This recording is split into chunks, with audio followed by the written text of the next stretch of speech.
আজকে যে ঘটনা আপনি নিশ্চয়ই শুনেছেন এবং এই ঘটনা শোনার পর অনেকে বিশ্বাস করতে পারছেন না, রাহুল অভিনেতা আমাদের মধ্যে নেই।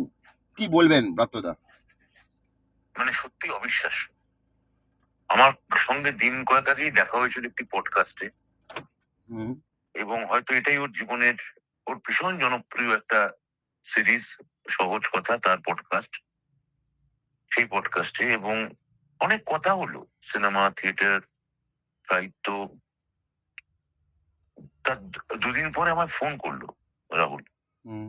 বললো, ব্রাত্যদা, আমি অশালীন বলে আমার একটা নাটক আছে, সেটা ও অভিনয় করেছিল। হুম। মানে প্রথমে আমি করি, তারপর ওই একই চরিত্রে রাহুল প্রায় প্রায় 10 বছরের বেশি সময় পরে আচ্ছা। রাহুল ওই নাটকে অভিনয় করেছিল আমার আরেক থিয়েটারের বন্ধু বিপ্লব বন্দ্যোপাধ্যায়ের নির্দেশনা। হুম। তো ওই আগের দিনের পডকাস্টে অশালীন নিয়ে অনেক কথাবার্তা হয়। আচ্ছা। তা আমাকে ও দুদিন আগে ফোন করে বললে, আমি অশালীনটা সিনেমা বানাতে চাই, তাই শর্ত কি? আমি, শর্ত কি? তুমি বানাবে বানাবে। বললে, আমি তোমার স্ক্রিপ্ট দেখাতে চাইলাম, কিচ্ছু দেখাতে হবে না, তুমি হুম। বানাতে চেয়েছো, এই আমার কাছে অনেক, তুমি করো না। হুম। আর তারপর আজকে আমি ভোটের প্রচারে যখন, আমি প্রচারের মাঝখানে দেখি হঠাৎ প্রচুর ফোন আসছে। হুম। আমি তখন বক্তব্য রাখছি, আমি তখন ফোন ধরতে পারিনি। তারপর বেরিয়ে দেখছি এরকম রাহুল নেই। মানে আমি এখনো ঠিক ঘোর কাটিয়ে উঠতে পারছি না, কারণ রাহুল শুধু একজন অভিনেতা নয়, হুম। রাহুল একজন, মানে একজন ফিল্মের নায়ক নয়, নায়ক তো বটেই, কিন্তু একজন থিয়েটারের মানুষ। আর সব থেকে বড় কথা, ওর সেই বিরল থিয়েটারের মানুষ যে নিজে সাহিত্য ভালোবাসতো হুম। এবং সাহিত্য চর্চা করতো নিজে।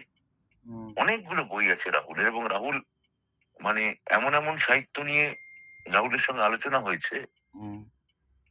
যেগুলো মানে আপাত অর্থে খুব জনপ্রিয় বাংলা সাহিত্য নয় বা পপুলার লেখক নয়, হুম। আন্ডারগ্রাউন্ড লেখকদের লেখাও ও খুব পড়তো হুম। এবং নিজের গদ্যেও সেই আমেজটা আনার চেষ্টা করতো। হুম। ওর মধ্যে একটা বরাবরই একটা রাগী, একটা ব্যতিক্রমী এবং অভিমানী, হুম।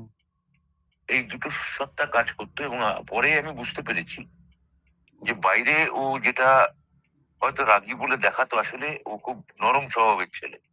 হুম। তো শেষ দিনে অনেক গল্প হলো, ওর জীবন যাপন নিয়ে কথা হলো। বললো যে আমি এখন একদম কাজের মধ্যে আছি, এবং এটাও বললো যে আমার সামনে একটা সিরিয়ালের শুট আছে, আমি সিরিয়াল করি এখন, আমি বাইরে যাব। হুম। এই সিরিয়ালটা সেই সিরিয়াল নাকি দাদা? হয়তো সেটাই, হয়তো সেটাই। হুম। তা যখন এই আমি তো খবর এই খবর হুম আপনি শুনলেন, ১ম এ কোন কথা মনে পড়ল? রাহুলের সঙ্গে তো অনেক সময় একসঙ্গে অভিনয় করা, বা এই যে লাস্ট যে পডকাস্ট, মানে কি সবথেকে বেশি মিস করছেন বা করবেন আগামী দিনে? না, না, এটা ব্যক্তিগত মিসের কথা নয়, এটা বাংলা সিনেমা, থিয়েটার হুম। এর একটা অপূরণীয় ক্ষতি। হুম। ব্যক্তিগত শোক তো নিশ্চয়ই মানুষের হয়, সেটা স্বাভাবিকভাবে আমারও হয়েছে। হুম। কিন্তু আমি মানে ও তো কেবলমাত্র একজন ব্যক্তি ছিল না, হুম। ও একজন, মানে যথার্থ অর্থে নট ছিল, অভিনেতা ছিল, এবং ও একজন মানে চিন্তাশীল অভিনেতা। হুম। চিন্তাহীন অভিনেতাও নয়। যার ফলে এটা একটা সার্বিক একটা ক্ষতির জায়গা। ওর রাজনৈতিক মত হয়তো আমার মতের থেকে আলাদা ছিল, হুম। কিন্তু সেটা কখনো আমাদের কমিউনিকেশনের ক্ষেত্রে কোনোদিন কোনো বাধা হয়ে দাঁড়ায়নি। আমি শেষ যেদিন ওর পডকাস্টে গেলাম, সেদিন ওর মায়ের সঙ্গে আলাপ হলো আমার। আমি হুম। তো ভাবতেই পারছি না যে এটা কি করে হতে পারে। পুরো বিষয়টাই আমার কাছে মানে একটা, মানে শক। এখন আমি শক বা ট্রমা, মানে আমি এটা মানে যে খুব কাটিয়ে উঠতে পেরেছি তা নয়। হুম। এটা আমার ব্যক্তিগত শোকের থেকেও বড় কথা হচ্ছে, বাংলা থিয়েটার এবং সিনেমা একজন চিন্তাশীল নট ও লেখককে হারালো। আমি আপনাকে লাস্ট একটা প্রশ্ন করব। আপনিও তো বিভিন্ন জায়গায় শুটিংয়ে যান, অভিনয় করেছেন। কোথাও এই শুটিংগুলোতে আরো কি একটু সতর্ক বা নিরাপত্তা থাকা দরকার বলে মনে করছেন? দেখুন, আমি আর রাহুল একসঙ্গে দুটো সিনেমা অভিনয় করেছি। হুম। একটা কাগজের বউ, বাপ্পাদিত্য বন্দ্যোপাধ্যায় তার পরিচালক। হুম। বাপ্পাদিত্য এরকম শুটিং করতে গিয়ে প্রায় একটা অ্যাক্সিডেন্টেই মারা যায়। আর একটা ঝরা পালক, হুম, যেখানে আমি আর ও একই সঙ্গে জীবনানন্দের পাঠ করি, আমি আর রাহুল। হুম, রাহুল কম বয়সী সায়ন্তন মুখোপাধ্যায়ের ছবি। হুম, রাহুল কম বয়সী জীবনানন্দ হয়েছিল, আমি বেশি বয়সী জীবনানন্দ হয়েছিলাম। এই দুটো সিনেমায় আমি একসঙ্গে কাজ করেছি এবং দুটোই, তার মধ্যে একটা প্রথমটা বাপ্পাদিত্যর ছবি ছিল। বাপ্পাদিত্যর ছবিতে আমরা সুন্দরবনে একসঙ্গে বেশ কদিন কাজ করেছিলাম।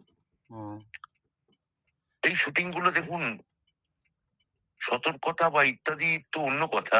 মনে রাখতে হবে কেয়া চক্রবর্তীও হুম, তার মতো এরকম থিয়েটার অভিনেত্রী শুটিং করতে গিয়ে জলে ডুবে মারা গিয়েছিলেন। হুম, কিন্তু কেয়া, আমার নিজের ধারণা, উনি কোনো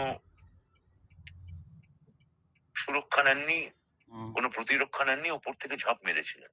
হুম, ওটার মধ্যে একটা মানে মৎস্যকাম বিষয় ছিল, যে আমার কেয়াদির ক্ষেত্রে খুব মনে হয় ওটা, যে কেয়াদি আরেকটু সতর্ক হতে পারতেন।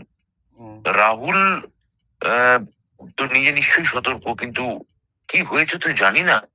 ঠিক। তো শুটিং মাঝে মাঝে এরকম, এবং শুটিং এ যে মানুষের প্রথম মারা গেল তা তো নয়, হুম, এর আগেও মানুষ মারা গেছে। হুম, এই ঝড় ঝঞ্ঝাট গুলো মানুষের থাকে। হুম, এগুলো যারা বাইরের প্রফেশনাল ওয়ার্ল্ডে কাজ করেন, আমি শুটিং বলে আন্ডারলাইন করতে চাই না, যে কোনো জায়গাতেই বাইরে যারা কাজ করেন, প্রত্যেকের পেশাতেই কিছু কিছু অনিশ্চয়তা থাকে। ঠিক। এটা তো হয়ে গেল। মানে হুম, ঠিক আছে মানে দাদা আমি বিশ্বাস করতে হুম, কষ্ট হচ্ছে। হুম, হুম।